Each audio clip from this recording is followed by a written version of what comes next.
Hello, folks. Eastern America here. Please subscribe, please like, please share. Hit the notification button, please.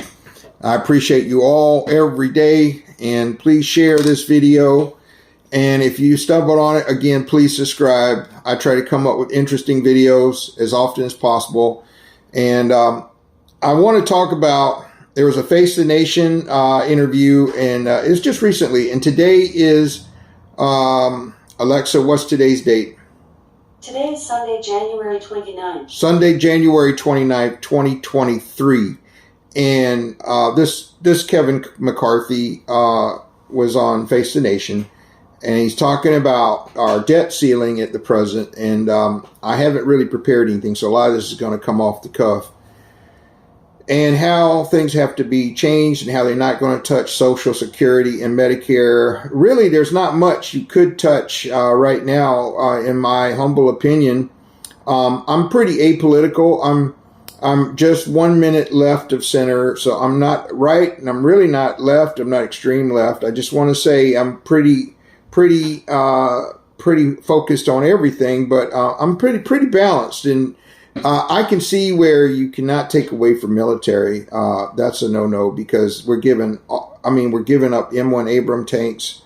I forgot. I think it's 31, something like that. 31 tanks. I'm not sure.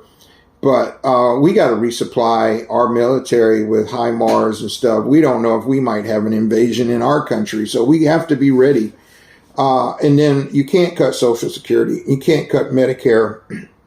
You know, these people that are getting elected by the fact that large corporations like Tyson, Purdue, Smithfield, and Cargill, and these oil and gas companies like Chevron and all these different companies that are in with these people that they're getting all the funds for their campaigns. You know, anybody can put a yardstick up and just inflate the whole highways and roads and everything, and just saturate them with elect me posters. You know, anybody can do that. Billboards and all this, and little glossy advertisements that brainwash people into voting for candidates.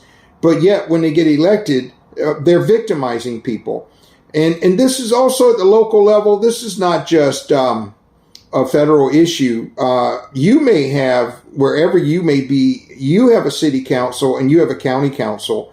And in my community where I'm at, we have an electric company, and we have Dominion Energy. And Dominion Energy in this region is far outreaching. It supplies electricity grid to your local, whether in my case it is it's non-privatized, it's public utility, and they are raising rates. They're raising rates, and when it gets to summer is coming, it's bad enough. We've had somewhat of a cold winter here in the Southeast, but the record profits on the energy companies, record profits in oil and gas, and that's even with the Strategic Petroleum Reserve being expended. They still make record profit money.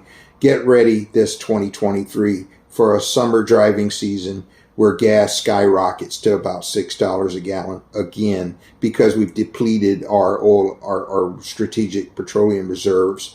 These things are going to happen.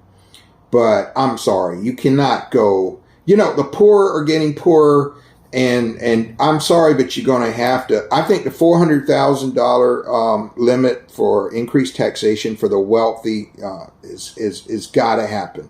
And I know that there are opponents to that.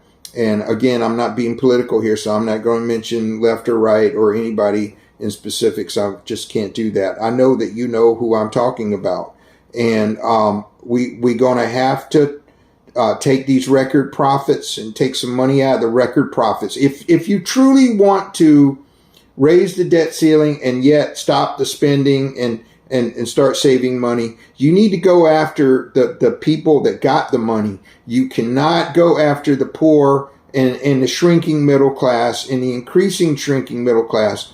You know, you've probably heard of Medigap. You know, that's the coverage that's not covered. Like some people got Medicare, but they need that extra assistance. They usually have some supplemental policy. Well, there's a gap everywhere. You know, there are people that are middle class who don't qualify for food stamps, or let's just say lower income people that do not qualify for food stamps.